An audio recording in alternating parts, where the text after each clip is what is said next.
Os tiros desferidos contra o Donald Trump essa semana foram o grande fato internacional.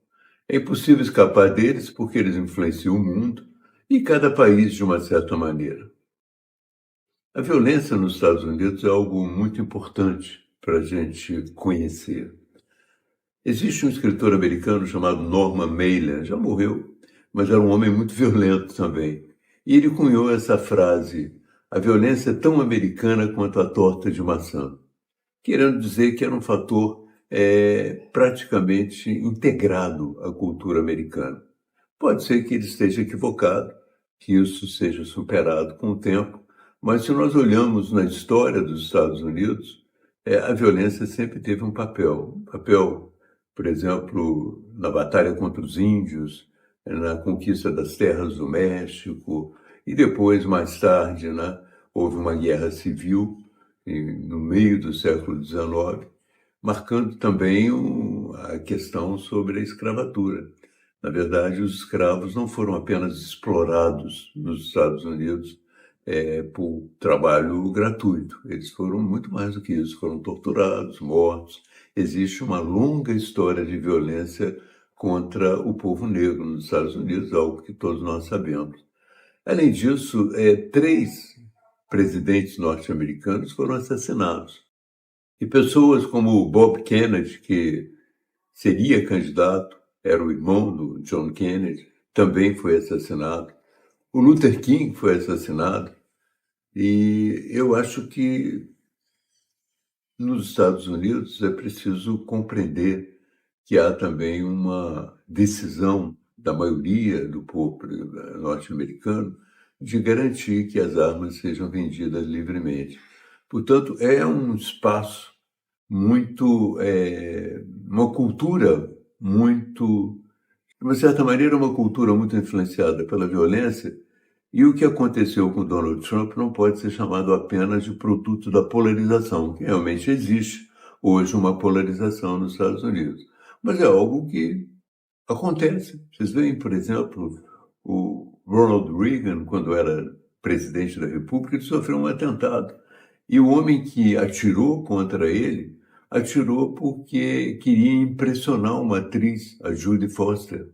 Quer dizer, o simples fato de querer impressionar uma atriz o levou a essa tentativa de assassinato.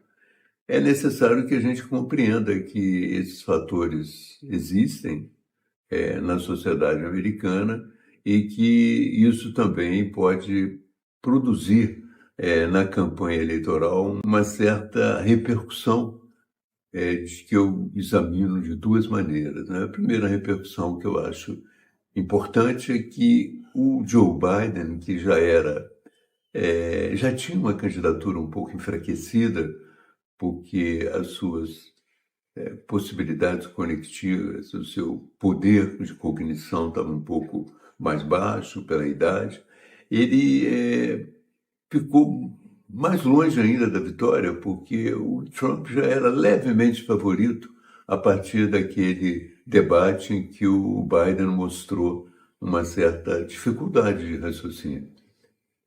E agora, com essa situação em que ele aparece como mártir, a possibilidade dele vencer é muito grande.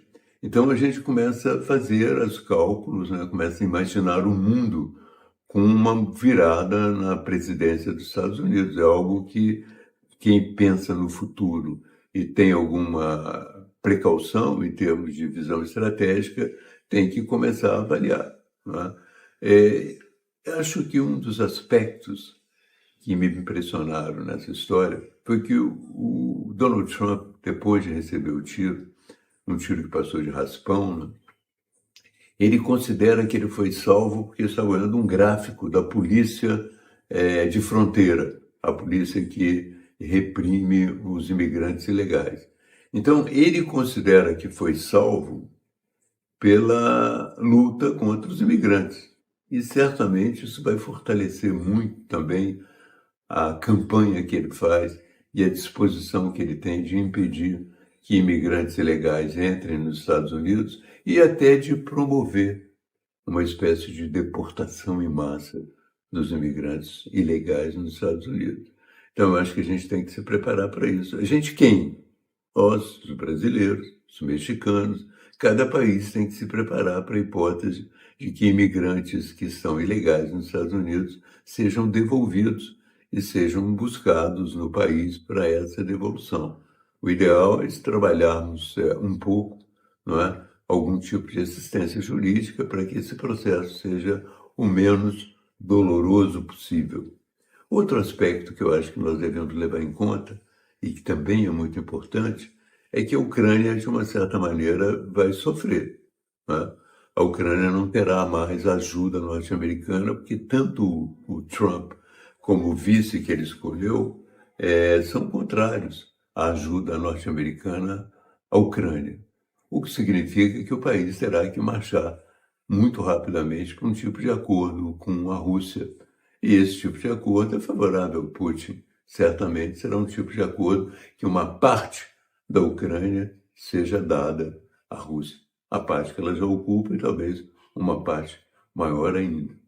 Então, esse fator é um fator importantíssimo na conjuntura internacional, porque se gastou muito dinheiro na Ucrânia, muitas vidas foram perdidas e agora praticamente se caminha, caso o Trump vá ao poder, se caminha para uma espécie de derrota, mas o que não é problema, porque o Trump sempre foi próximo ao Putin, como a extrema-direita europeia também é próxima ao Putin, e como, às vezes, o governo brasileiro também é próximo ao Putin. Quer dizer, existe uma conjunção de vários fatores que, apesar de toda a ajuda ocidental à Ucrânia, também favorecem o Putin e favorecem a Rússia. O outro aspecto que eu queria ressaltar, e que também é muito importante, talvez o mais importante de todos para a gente examinar, é que a luta contra o aquecimento global vai sofrer um grande golpe. Se você tira do páreo os Estados Unidos, e certamente eles sairão, porque o Trump não acredita no aquecimento global, as dificuldades da humanidade para combater esses elementos que nos preocupam será muito maior. Acho que vai ser muito mais difícil nós atingirmos algum tipo de meta, como, por exemplo, uma meta de